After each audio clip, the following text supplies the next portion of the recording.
Thank you for joining us. David Heurtel in for Elias. Well, troubling stories. It seems every other month we get a story about real estate brokers and their unethical practices. Now, the latest in La Presse yesterday, an in-depth report, real estate brokers taking advantage of elderly and vulnerable clients to line their pockets by buying their home at a discount. In one case, one couple in Joliette lost out on $52,000 when their home was bought for $186,000 and then listed on Centris by the broker for $239,000. And as I said, this is not isolated. There's several brokers that are involved in this type of unethical practice here in and around Montreal. So to discuss this industry and what should be done to curtail these types of practices, I'm joined by Angela Langtry, Century 21 realtor in Montreal that went to McGill in 2001. Angela, thank you for joining us this morning. Hi, thanks for having me. So as a real estate broker, how do you feel when you see stories like that? You remember a few months ago, some quote-unquote star agents were caught also manufacturing out of thin air higher offers to jack up prices for legitimate buyers. I mean, it's not a good period right now for real estate brokers and their public image here in Quebec. Yeah, well, so there's a lot behind that. I can't comment on those cases specifically, Obviously. But what I can say about the article is they mention a rise in the conflict of interest cases. Mm-hmm. So the OACIQ is the organization that issues our licenses. And the OACIQ says that, realtors cannot place themselves in a position of a conflict of interest. And they actually released an email to all the brokers yesterday in response to La Presse article reminding them that should you have any intention to buy a property, you can't sign a brokerage contract with that seller. Mm-hmm. And in June 2022, actually, the OACIQ changed the rules about double representation. And if a broker is going to buy a property from a seller, whether it's on market or off market, they have to recommend that seller goes and gets their own representation because it's a conflict of interest. And anytime there's a conflict of interest, whether it's the realtor buying from himself personally, through a company, or for a family member, there's a form that they have to fill out, and both parties have to sign that, disclosing that they're a real estate broker. So putting this into perspective about those cases, the OACIQ in 2022 introduced new rules about double representation and conflict of interest. So it's making sense that these cases went up and that we're seeing more of them hit the news. I pulled up some stats quickly before this, and in 2022, the syndicate investigated over 2,000 cases.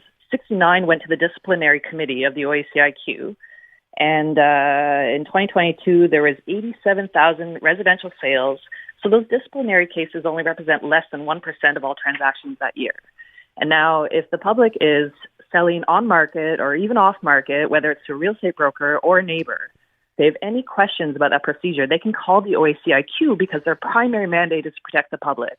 Mm-hmm. And they're available to answer the phone during business hours. So we do invite the public to call if they have any concerns or questions. Again, whether it's a real estate broker or a neighbor, on market or off market, because the OACIQ is there to protect them. So what you're telling me is that there is an active organization that is there to protect the public and to regulate the real estate agents out there. I guess my question then becomes, what do real estate agents have to go through to become agents? I mean, because I'm looking at it from a lawyer's perspective. We go 3 years of university, then the bar, and during bar school you actually have extensive ethics classes. So I'm just wondering, what does it take? What do you go through to become a real estate agent? Yeah, well, they've made the courses much longer. When I did it 15 years ago, it was a 4-month course. There is ethics courses in there. Mm-hmm. Now it's much longer. It can be done by correspondence. I've seen some people take 5 months. I've seen some people take 1.5 years if they're doing correspondence. But it's a lot more comprehensive. Mm-hmm. And we have mandatory trainings that we have to do and pay for ourselves over a 2-year period. And it's quite a lot of hours. When I speak with my colleagues, realtors in Ontario, they do not have anywhere near as many hours in mandatory training courses as we do in Quebec. And if we don't do those courses, well, then our license is suspended. You lose your license, yeah. Exactly. Mm-hmm. So we have to do those courses. And when they change the rules, they're reminding brokers of how to go about it, how to deal with conflict of interest situations.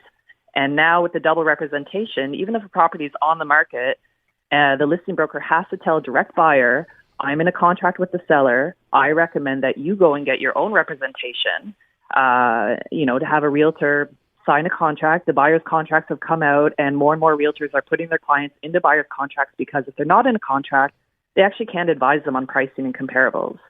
So the real estate board is really pushing away from the double representation, and anyone who goes directly to the realtor has, they should have their own representation. And again, that's the case for off market, on market. No realtor should be, writing the offer on both sides. They can, and if the buyer does not want their own representation and go straight with the listing broker, well, the listing broker has to tell them, I will provide you with the facts, treat you fairly, treat you objectively, and they also have another disclosure form they have to sign stating that they've been informed of their right to go and get their own representation. So there's a lot of rules that have changed. I think that's the reason why we're seeing more and more cases like this go in front of the disciplinary committee.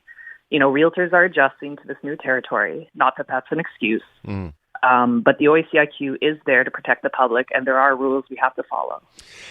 One aspect, and I understand you don't want to comment specifically on these cases, but one of the issues that has been raised by the La Presse reporting is it seems that the penalties aren't very, let's just say,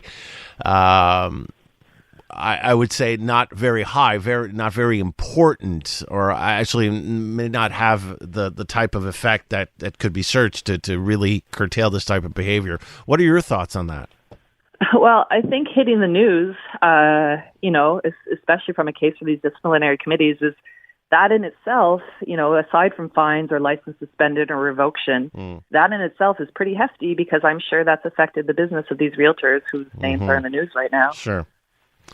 And on the other hand, also, one other aspects of these stories is that seniors are being taken advantage of. And so I think it's important to reiterate, because the fact is more and more seniors are going to put their homes on the market because they're transitioning. They don't need as much space, or they're going into assisted living, or whatever the reasons. But again, in terms of when you don't know the rules, you don't know what's going on, and you meet a broker, what are the things people need to look out for when they're considering selling their property? What are the red flags, and what needs to happen to make sure that the relationship with the real estate broker is going to be a solid one? Well, definitely pull back. Don't rush into it. Speak with family, but also speak with the professionals. Call the OACIQ, whose mandate is to protect them. The number is 1-800-440-7170, and get informed. Don't sign anything until you have all the facts in front of you. Do your research. You can also speak with notaries. The notaries are going to close the transaction, but have their own representation. So I've met sellers who, say my neighbor wants to buy it for X price, and I always recommend go to the market because you'll have a bigger pool of buyers and you'll probably get a better price. And just last year, I had two scenarios like that where a neighbor was going to give them X price, went to market, and we sold for way more, So I'm always going to tell a seller, look, I could broker this transaction for you if you want to off market, but I'm still always going to recommend that you go to the market and reach that biggest pool of buyers to get the highest price possible. Can you give me that phone number again, please? 1-800-440-7170. And that's for the OACIQ, which is that's the board that issues our licenses. They write they provide us with our forms, the offer forms, the brokerage contract forms, and their primary mandate is to protect the public. All right. Any questions? Call them, email them, go to their website. They have all kinds of articles on there to inform people. Great advice. Angela, really appreciate your time and your insights this morning. Very important stuff. It's my pleasure. Angela Langtry, Century 21 Realtor in Montreal, that went to McGill in 2001.